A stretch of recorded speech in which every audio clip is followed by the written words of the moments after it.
I've just created a new subfolder here. I want to upload some files. Currently, I'll click upload. It brings up this guy.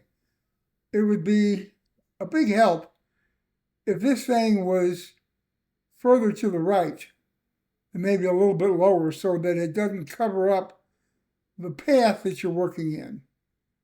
Now, to upload file, I'll open Explorer and open the file that I'm trying to get photos from.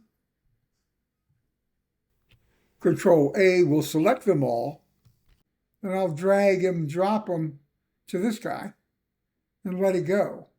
Likewise, it would be a good idea if this was down a little lower and further to the right so that it doesn't cover up either the path you're working in, and will also expose more of the file names for the photos as they're being uploaded. I would find, after doing many of these actions, that would be a better thing to work with in the current arrangement.